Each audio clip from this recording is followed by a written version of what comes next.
This video is brought to you by CleanMyMac.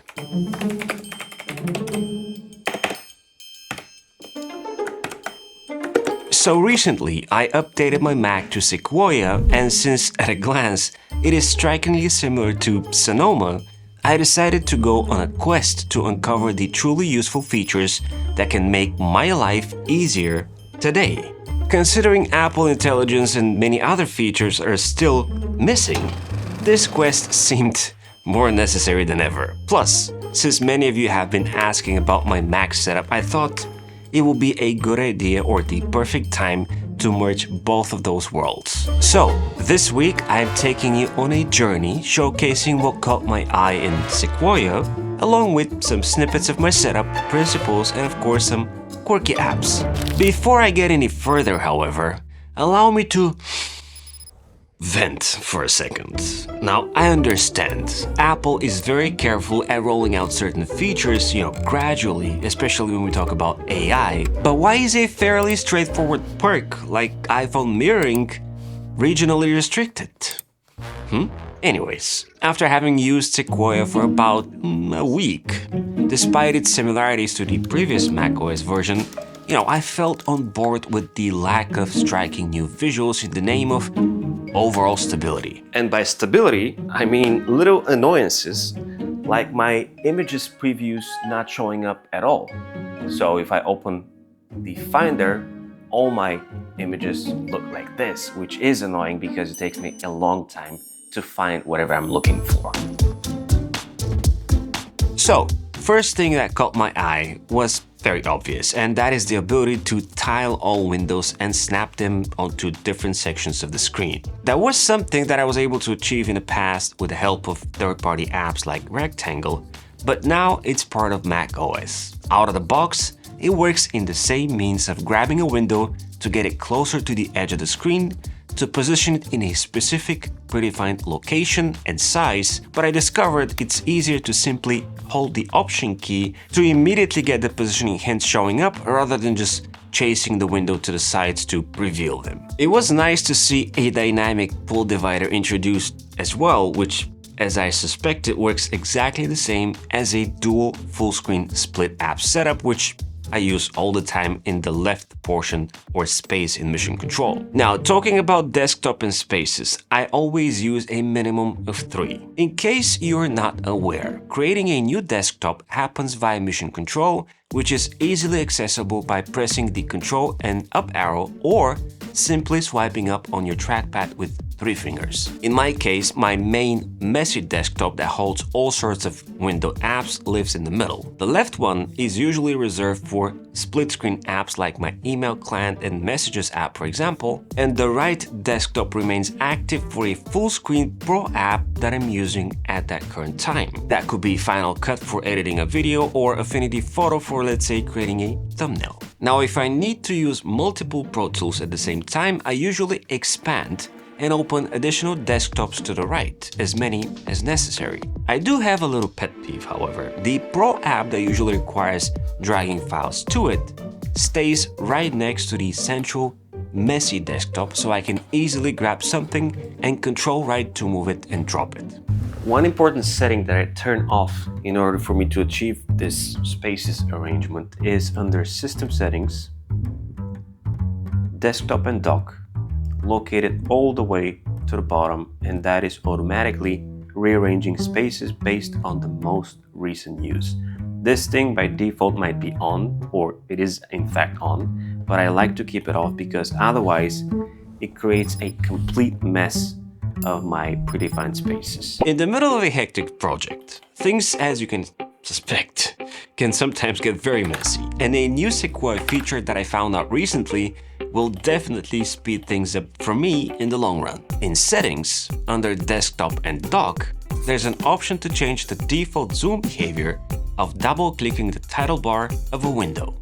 For ages, this feature served a weird purpose. Sometimes it would expand a window to fit within the desktop, other times it might decide to shrink it down for no apparent reason. It was a bit confusing, to be honest. Now I can change it and simply double tap to hide an app, which is way better than having to chase the little orange button in the traffic light section. Now, stepping away from Sequoia for a second, one thing that I get asked about a ton every time I showcase my screen revolves around my rounded menu bar, which is in fact separated into two sides. This is something that is part of Bartender, which is an app that I've been using for years. The main purpose of Bartender is to take full control of the Mac menu, and if you're like me and you have a ton of, little apps like taking all the space up top, this is where Bartender comes to save the day.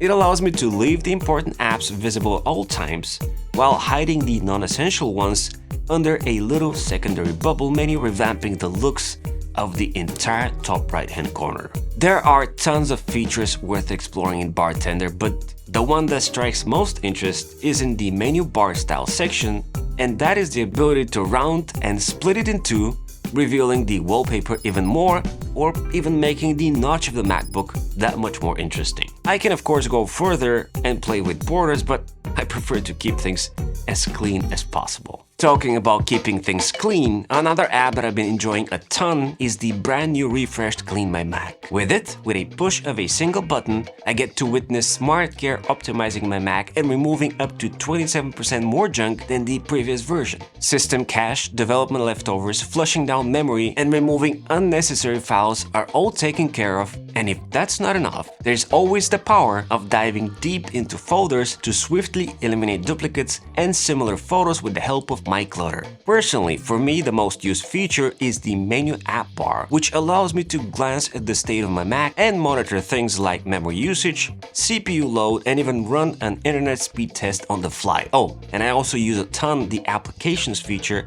which allows me to update all my apps regardless of where I got them from. Of course, there are other things worth talking about like the Moonlock anti-malware engine, but I encourage you to explore CleanMyMac on your own by visiting the first link in the description below, enjoying a 7-day free trial. Talking about getting rid of things, a new feature I talked about in my iOS 18 video is hiding distracting items in Safari, which is also present in Sequoia. You want to see what news websites used to look in the past, long time ago, or what they could look like today if it wasn't all about cookies and consents and money?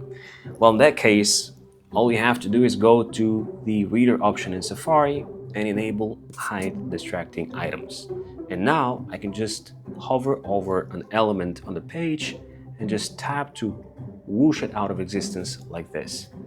And just like that, it looks super clean and tidy. Look at this. Boom. Boom.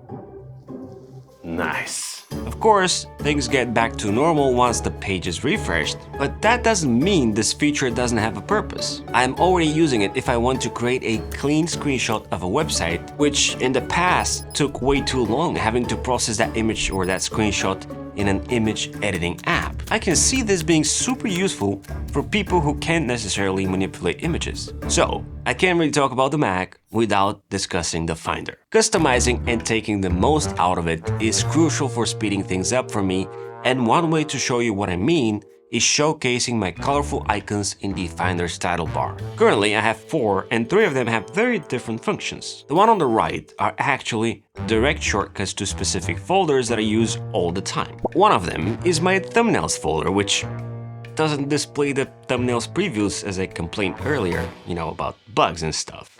And the other is my videos project folder. With Sonoma and now Sequoia, it is super easy to customize the Mac folder's icons, and I'll be showcasing you how you can do that in my upcoming Sunday newsletter, so feel free to subscribe up here somewhere or in the description below. The Affinity photo icon in the middle is actually a shortcut to the app itself. Now you might be wondering what's the purpose of that. It is very simple. It's the fastest way to grab images to drop them in Affinity. Instead of chasing the dock icon, or let's say the dock is gone altogether if I'm working full screen, I can just grab an image and drop it there. As you can probably guess, if Affinity Photo is not open, I can just launch the app from here, which is definitely a quirky way to start up an app. And also, I have an AirDrop shortcut. This is the last one here, which used to live in my share menu, which I got rid of because from the share menu, the only thing I used is AirDrop, and now it is just here ready to go. So I can just grab something and drop it over here if I have people around me to share with. So just airdrop the search bar alongside my custom icons. Perfection. Of course, I have to mention again, always a list view with preview enabled on the right and path bar and status bar enabled on the bottom.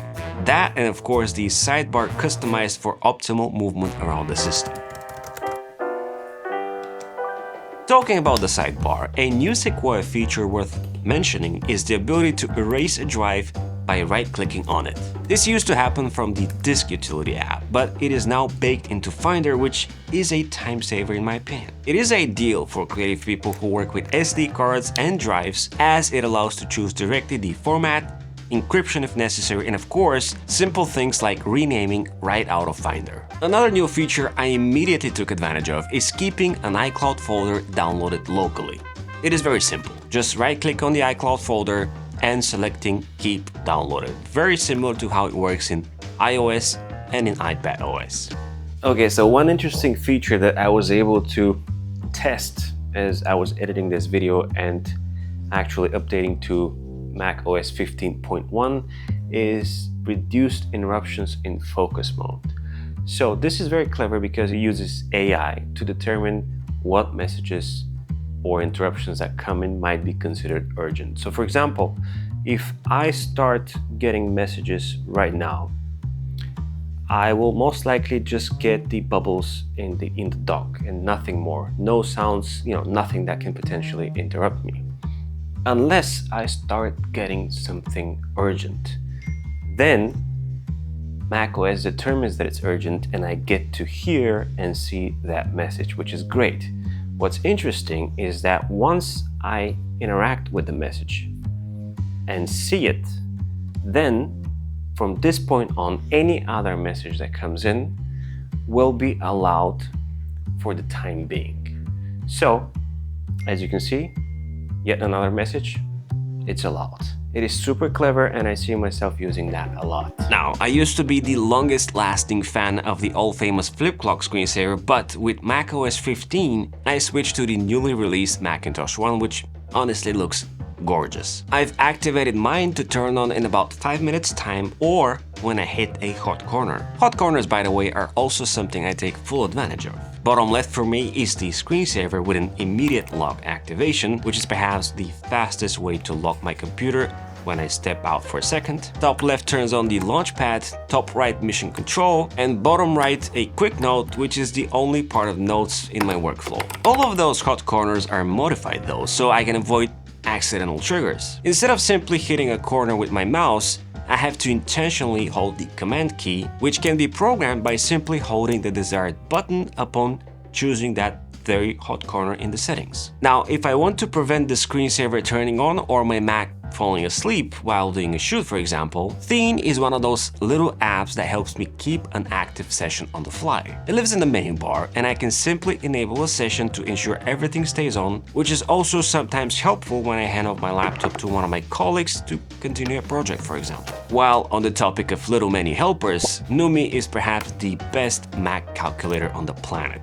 I resort to it all the time as I can simultaneously perform multiple calculations, functions, or even sometimes simply use it as a note taker. Another just as useful app for me is the color picker, which works system-wide and it allows me to grab any color and place it in the macOS native color schema, which means I can just apply it in pretty much any scenario. Another little app which is a total must is Mackie, which is a clipboard manager. I can't tell you how many times I've praised this little tool for saving me, giving me the ability to go back and simply resort to something that I've copied in the past. Aside from the little menu apps, I also have 2 Mac shortcuts that I use non-stop as well. The most used one for me is the word counter. It works super simple. If I want to know the length of a certain text, all I have to do is copy it and then run the shortcut and voila! I'm immediately presented with an accurate word counter. The second shortcut is called TinyURL and it does exactly what you can expect. It shortens long URLs. Super handy. I'll try to link both of those shortcuts in the description below, and if you enjoyed this video, then you should definitely check out my ultimate iPhone home screen setup and guide right here. Like and subscribe to the channel as well as my newsletter, and as always, it's been an absolute pleasure. This is E, Over and out.